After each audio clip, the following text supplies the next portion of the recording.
সালাম মুসলমান, this is your captain Jerusalem speaking. বেশি কিছু না, শুধুমাত্র নিজের নাম এবং নিজের চ্যানেলের নাম একটু পরিবর্তন করলাম বিশ্বের সব আলোচিত জানোয়ারদের কর্মকাণ্ড সম্পর্কে জানতে এবং আপনাদেরকে জানাতে আমি কাজ করব জেরুজালেম। গত 15 মাস যাবৎ কিংবা তারও বেশি সময় ধরে ইসরায়েলি জানোয়াররা কিভাবে ফিলিস্তিনিদের উপর অত্যাচার করছে তা আমরা সবাই জানি। আজকে আমরা দেখব কি, কেন, কিভাবে ইউটিউব চ্যানেলের একটি ভিডিও। টাইটেল: ইসরায়েলি ধ্বংসযজ্ঞের শেষ কথায়। সত্যিকার অর্থে আমরা সবাই জানি ইসরায়েল, বনি ইসরায়েল, ইহুদি, এদের ধ্বংস না হওয়া পর্যন্ত এরা দুনিয়াতে ফ্যাসাদ ছড়াতেই থাকবে। আর এদের কৃতকর্ম সম্পর্কে মুসলমানরা অনেক আগে থেকে অবগত। তো চলুন আর দেরি না করি, ভিডিও শুরু করা যাক। চেষ্টা করব ভিডিও শেষে বাজে কোনো রিয়াকশন দেওয়ার। লেটস। 15 মাস একটানা গণহত্যা চালিয়ে 2025 সালের জানুয়ারিতে যুক্তরাষ্ট্রের মধ্যস্থতায় যুদ্ধবিরতি দিলেও মাত্র 2 মাসের মাথায় ইসরায়েল আবারও গাজায় ভয়াবহ হামলা শুরু করেছে। সামাজিক মাধ্যমে ছড়িয়ে পড়া গাজা গণহত্যার ভিডিওগুলো দেখলে যে কোনো বিবেকবান মানুষের হৃদয় ক্ষতবিক্ষত হয়ে যাবে। কিন্তু এত ধ্বংসযজ্ঞের পরেও ইসরায়েলের মন ভরছে না। তারা বহু আগেই গাজাকে সম্পূর্ণ মাটিতে মিশিয়ে দিয়েছে। এখন সেখানকার ফিলিস্তিনি বাসিন্দাদের পুরোপুরি হত্যা করার আগে হয়তো ইসরায়েল ক্ষান্ত হবে না।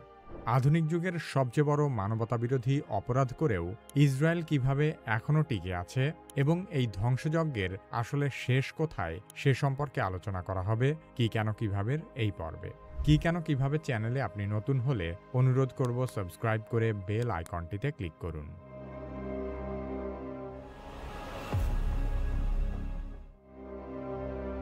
ফিলিস্তিনের গাজায় চলমান জাতিগত নিধন শুরু হয়েছিল 2023 সালের 7 অক্টোবর। পশ্চিমা গণমাধ্যম থেকে শুরু করে ইসরায়েলপন্থীরা বিষয়টিকে এমনভাবে উপস্থাপনের চেষ্টা করে যেন ফিলিস্তিনের সমস্যা শুরুই হয়েছে 7 অক্টোবর থেকে। তার আগে যেন ইসরায়েল ফিলিস্তিনিদের উপর কোনো অবিচারই করেনি। বাস্তবতা হলো এই সংঘাত শুরু হয়েছিল 1948 সালে ইসরায়েল রাষ্ট্র জন্মের সূচনা লগ্ন থেকে। জাতিসংঘের প্রস্তাবনার মাধ্যমে ইসরায়েল একটি স্বাধীন দেশ হিসেবে আত্মপ্রকাশ করলেও ইসরায়েলের জন্মের পর প্রথম যে কাজটি করেছে তা হল জাতিসংঘের প্রস্তাবনার অবমাননা। জাতিসংঘের প্রস্তাবে ফিলিস্তিনিরা জনসংখ্যায় বেশি হওয়া সত্ত্বেও তাদেরকে নিজেদের মাতৃভূমির মাত্র 43% অঞ্চল দেওয়া হয়েছিল। অন্যদিকে উড়ে এসে জুড়ে বসা ইহুদিদেরকে ফিলিস্তিনি ভূখণ্ডের 57% অঞ্চল দিয়ে দেওয়া হয়। অথচ সেই সময়ই ইসরায়েল ফিলিস্তিনের 73%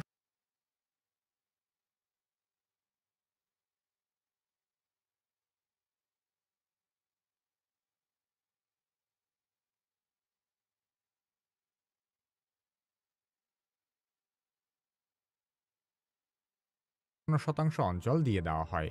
অথচ সেই সময়ই ইসরায়েল ফিলিস্তিনের 73% অঞ্চল দখল করে নেয়। পরবর্তীতে 1967 সালের যুদ্ধের পর থেকে ফিলিস্তিনের পশ্চিম তীরে অবৈধ সেটেলমেন্ট গড়ে তুলে একটু একটু করে সমগ্র ফিলিস্তিন ভূখণ্ডকেই গিলে খেয়েছে ইসরায়েল।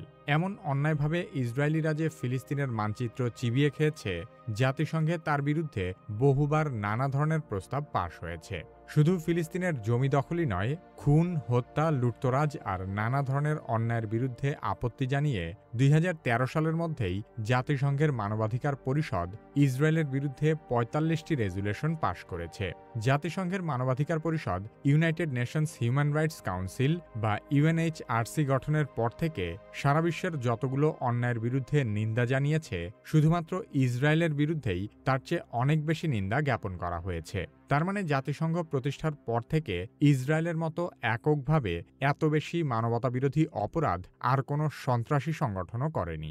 বিগত দীর্ঘ 78 বছর ধরে ইসরায়েল ফিলিস্তিনি জনগণের উপর যে আগ্রাসন চালিয়ে আসছে তার ইতিহাস পশ্চিমা গণমাধ্যমে প্রচার করা হয় না। তাদের মতে সবকিছুর সূত্রপাত হয়েছে 7 অক্টোবর থেকে, আর তার আগে যেন ইসরায়েল কিছুই করেনি।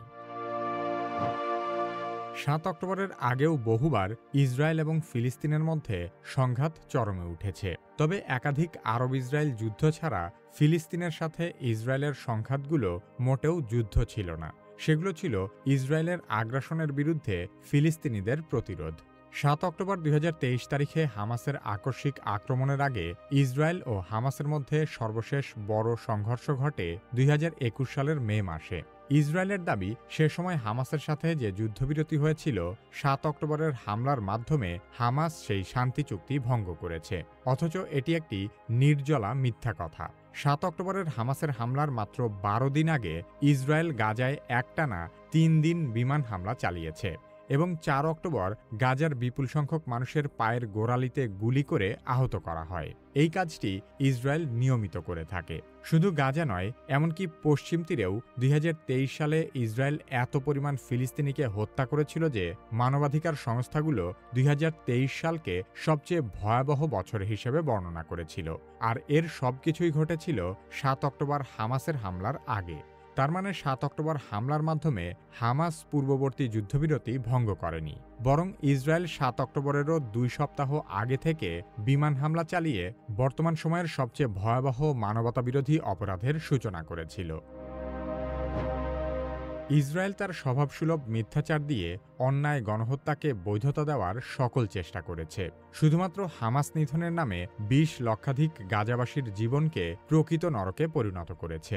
হাসপাতালের নিচে হামাসের সামরিক ঘাঁটি আছে বলে দাবি করে গাজার প্রায় সকল হাসপাতাল গুঁড়িয়ে দেওয়া হয়েছে।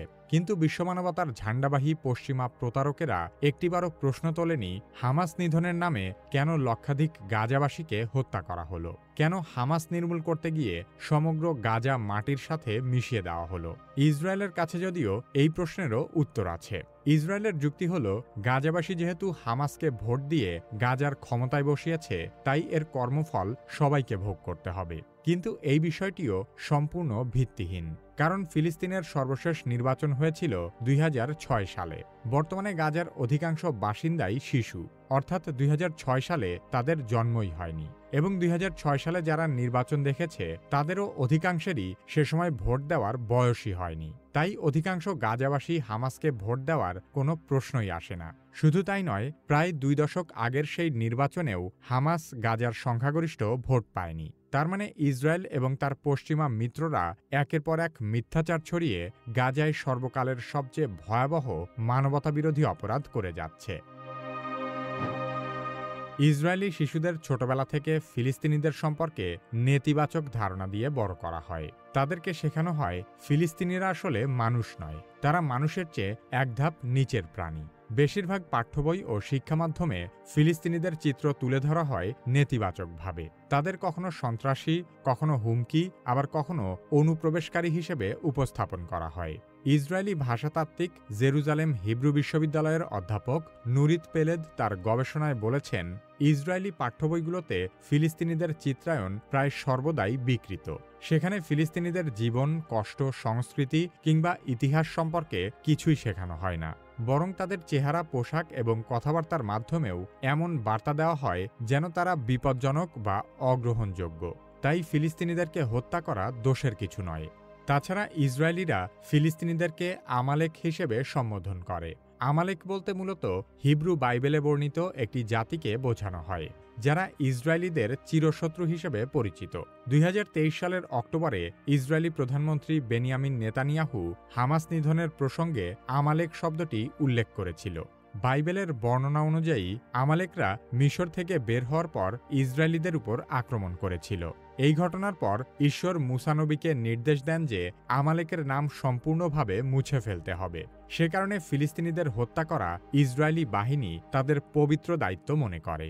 নির্বিচারে এত এত মানুষ হত্যার জন্য ইসরায়েলিরা মোটেও অনুতপ্ত তো নয়ই, বরং এই মানবতাবিরোধী অপরাধ ঘটানোর জন্য তারা গর্ববোধ করে। ইসরায়েলি ইতিহাসবিদ ইলান পাপে বলেছেন যে ইসরায়েল তার জায়নবাদী এজেন্ডা বাস্তবায়নের শেষ পর্যায়ে পৌঁছে গেছে, কারণ যে কোনো বৃহৎ সাম্রাজ্য বা ঔপনিবেশিক শক্তি তাদের পতনের আগে সর্বোচ্চ সহিংসতা তৈরি করে। অতীতে মিশরীয় সাম্রাজ্য, রোমান সাম্রাজ্য, মঙ্গল সাম্রাজ্য, এমনকি ব্রিটিশ সাম্রাজ্য পর্যন্ত সকল প্রতাপশালীর পতন হয়েছিল তাদের নিজেদের তৈরি সহিংসতার মধ্য দিয়ে। সৃষ্টিকর্তা নির্যাতিত মানুষের দোয়া কখনো ফিরিয়ে দেন না। ফিলিস্তিনের অসহায় মানুষের দুর্দশা যত বাড়ছে, আল্লাহর সাহায্য তত নিকটে আসছে। তাই ইসরায়েল পাপাচারের সীমা ছাড়িয়ে যাওয়ার মধ্য দিয়ে আসলে নিজেদের ধ্বংসই আরও ত্বরান্বিত করছে। বর্তমান বিশ্বের সবচেয়ে ভয়াবহ মানবিক সংকট ইসরায়েল ফিলিস্তিন দ্বন্দ্ব সম্পর্কে কি কেন কিভাবে বেশ কিছু ধারাবাহিক ভিডিও আছে। এই প্লেলিস্টের ভিডিওগুলো দেখলে ইসরায়েলের আগ্রাসনের ঐতিহাসিক প্রেক্ষাপট আরও ভালো। তো মুসলমান ভিডিওটা দেখলাম, সত্যি কথা বলতে কি, ইসরায়েলি যে জায়নবাদ ইহুদি আছে, এরা হচ্ছে ইহুদিদের মধ্যে সবচেয়ে বেশি খারাপ। সত্য কথা বলতে এই জায়নবাদরা অতীতে যেমন নির্মম ছিল, বর্তমানে তার সাথে বেশি নির্মম। এরা ইসলামের নবী রাসূলদেরকে ছাড় দেয় নাই, আর এখন তো মুসলমান সাধারণ মানুষ, এদের কেন ছাড় দেবে? আলহামদুলিল্লাহ বাংলাদেশ ইসরায়েলকে এখনো রাষ্ট্র হিসেবে স্বীকৃতি দেয়নি, তাই বেনিয়ামিন নেতানিয়াহুকে আমরা কুকুর, জানোয়ার, যা খুশি তাই বলতে পারি। ট্রাম্পকেও বলতে পারি, ওকে বললেই কি না বললেই কি। যাই হোক, নট অনলি ট্রাম্প, আমেরিকায় যেই ক্ষমতায় আসে সেই জানি না কেন ইসরায়েলের দাস হয়ে যায়। শুধু আমেরিকা না, বর্তমানে আমরা খেয়াল করছি আরব আমিরাত, এছাড়াও বিশ্বের নানান মুসলিম দেশ, টার্কি, তুরস্ক যেটাকে বলি আমরা, এরা সবাই ইদানিং ইহুদিদের সাথে অর্থাৎ ইসরায়েলের সাথে কূটনৈতিক সম্পর্ক ভালো রাখতে মুসলিমদের বিরুদ্ধে চলে যাচ্ছে। বিশ্বের প্রায় ৫৭টা মুসলিম রাষ্ট্র, এর মধ্যে ক্ষমতাসীন প্রায় ৬-৭টা মুসলিম রাষ্ট্র যদি ইসরায়েলের পক্ষ নেয়, তাহলে বাকি দেশগুলো আসলে কিছু করার থাকে না। ক্ষমতাসীন রাষ্ট্রগুলো আসলে কারা কারা? পাকিস্তান, আরব, তুরস্ক। আসলে বিশ্বের সবচেয়ে শক্তিশালী মুসলিম রাষ্ট্রগুলোর তালিকায় প্রথম তিনটাই এই তিনটাই। পাকিস্তান কিভাবে আসলে ইসরায়েলের পক্ষে? আসলে পাকিস্তান সবসময়ই, আপনারা জানেন কিনা যে আমেরিকার সাথে পাকিস্তানের কূটনৈতিক সম্পর্ক দীর্ঘদিনের বলতে পাকিস্তান জন্মের শুরু থেকে। আর পাকিস্তান কখনোই চাইবে না যে আমেরিকার সাথে খারাপ সম্পর্ক করতে, কারণ তাদের সবচেয়ে বড় শত্রু হচ্ছে ইন্ডিয়া। আর ইন্ডিয়াকে নজরে রাখতে গেলে আসলে আমেরিকার সাথে সুসম্পর্ক রাখাটা তাদের দরকার। তাই তারাও এর বিরুদ্ধে তেমন কিছু বলে না। হ্যাঁ, জনগণ বিপক্ষে বললেই কি না বললেই কি, রাস্তায় দাঁড়িয়ে পতাকা হাতে নিয়ে ২-৩টা আন্দোলন করলাম, সোশ্যাল মিডিয়াতে ২-৩টা ইসরায়েল বিরোধী পোস্ট করলাম, আসলে এছাড়া তাদের করার মতো কিছু থাকেও না। ফিলিস্তিনি এক সাংবাদিক বলেছিল, আমরা আর তোমাদেরকে নিজেদের রসায়ত্ব, নিজেদের মৃত্যুর খবর দিয়ে বিরক্ত করব না, আমরা খুব শীঘ্রই সবাই চলে যাব। আসলে এই কথাগুলো শুধুমাত্র কথা না, এই কথাগুলোর মধ্যে আসলে গভীর কিছু আবেগ প্রকাশ পায়, কিছু ইমোশন তাদের। সে কতটা কষ্ট পেলে এই কথাটা বলে। পুরো বিশ্ব যখন নীরব, তাদেরকে দেখার মতো কেউ নেই। ওআইসির কথা বাদই দেবো, কারণ ওআইসির সদস্য রাষ্ট্রগুলো অলরেডি জাতিসংঘের সদস্য হয়ে আছে। তো ওআইসি বলেন, জাতিসংঘ বলেন, এদের কারো আসলে মেরুদণ্ডটা নাই। বাংলাদেশ, ভারত, পাকিস্তান, এই দেশগুলো আসলে খুব একটা স্টেবল না, আর আমরা এর জন্য পুরোপুরি সক্ষমও না। এত দূর থেকে আসলে তাদের জন্য কিছু করা সম্ভবও না। কিন্তু আরব রাষ্ট্রগুলো, আরব উপমহাদেশের যে রাষ্ট্রগুলো আছে, মুসলিম রাষ্ট্রগুলো, এরা আসলে হাত পা বেঁধে বসে আছে। পৃথিবীর একমাত্র শিয়া রাষ্ট্র, শিয়া মুসলিমদের রাষ্ট্র ইরানের মতো রাষ্ট্র, যে জায়গায় ইসরায়েলের সরাসরি বিরোধিতা করে। লেবানন, এই হুতি সামান্য একটা ছোট গোষ্ঠী হয়ে যেখানে ইসরায়েলের বিরোধিতা করে, সেই জায়গায় পুরো মুসলিম বিশ্ব চুপ কিভাবে থাকে আমি বুঝতে পারি না। আসলে কথায় আছে না যে ভাইয়ের চেয়ে স্বার্থ বড়। তো এখানে আসলে মুসলিম ভাই বোন যেখানে মৃত্যুবরণ করছে, তাদের চাইতে আসলে এই রাষ্ট্রগুলোর স্বার্থ নিজেদের কাছে বেশি বড়। জনগণ ঠিকই বলে যে আমরা এর নিন্দা জানাই, আমরা যদি পারতাম হাতে অস্ত্র তুলে নিতে, তাহলে ইসরায়েলের বিরুদ্ধে যুদ্ধ করতাম। কিন্তু হয়তোবা সকল জনগণ যদি জানতো যে এর পরিণতি তোমার রাষ্ট্রের জন্য কি ভয়াবহ বিপর্যয় টেনে আনবে, তাহলে হয়তো তার এই কথাগুলো বলতো না। আসলে মানুষ আবেগের দ্বারা এই কথাগুলো বলে। তো যাই হোক, ইনশাল্লাহ একদিন তারাও ধ্বংস হবে। সত্য কথা বলতে আমি এইটা আশা করি না যে আমি তাদের মৃত্যু দেখব। আসলে আমি এইটা আশা করি, আর এই জিনিসগুলো ভাবি যে যেদিন তারা কবরে যাবে, এই কুকুরগুলো যেদিন কবরে যাবে, সেই দিন দুজন ফেরেশতা তাদের কাছে আসবে আর প্রশ্ন করবে, তারা উত্তর দিতে পারবে না। তারা হায় হুতাশ করবে। যেদিন জ্বলন্ত অগ্নিপিণ্ডের নিচে তারা দাঁড়িয়ে থাকবে আর নিজেদের কৃতকর্মের কথা ভাববে, সেদিন তারা আফসোস করবে। আর এই জায়নবাদ ইহুদিদের কথা না বললেই না। আসলে পুরো বিশ্বের আজ পর্যন্ত যত বড় বড় ফাসাদ সৃষ্টি হয়েছে মুসলিম আর বিধর্মীদের মাঝে, তার প্রত্যেকটার মূলে আছে এই জায়নবাদী ইহুদি। আসলে ইহুদিরা সবাই যে খারাপ তা না, ইহুদিদের মধ্যে ভালো কিছু আছে। আপনারা হয়তো অনেকেই জানেন যে রাসূলুল্লাহ সাল্লাল্লাহু আলাইহি ওয়াসাল্লাম যখন যুদ্ধে গিয়েছিল তখন হচ্ছে এক ইহুদি ইসলাম ধর্ম গ্রহণ করেছিল যুদ্ধে আসা ঠিক আগ মুহূর্তে, এবং সেই যুদ্ধে সেই ইহুদি কিন্তু শহীদ হয়। ইহুদি না, যেহেতু সে ইসলাম গ্রহণ করেছিল সেহেতু সে মুসলিম। তো আসলে সকল ইহুদিও খারাপ না। আসলে ইহুদিদের মধ্যে যারা ওই যে হিন্দুদের যেমন আমরা বলি কট্টর হিন্দু, অন্ধভক্ত, তো ইহুদিদের মধ্যে এরকম কিছু আছে। এদেরকে বলা হয় জায়নবাদ। এদের কিছু নীতি আছে, বিকৃত নীতি আর কি। ইহুদি ধর্মের যে কিতাব আছে সেই কিতাবকে বিকৃত করে আসলে এই জায়নবাদরা। তো এরাই হচ্ছে মূল ফাসাদের জন্য দায়ী। শুধু এরা বলবো না, মুসলিম রাষ্ট্রগুলোর মধ্যেও কিছু কিছু রাষ্ট্র আছে যারা এই ফাসাদের জন্য দায়ী।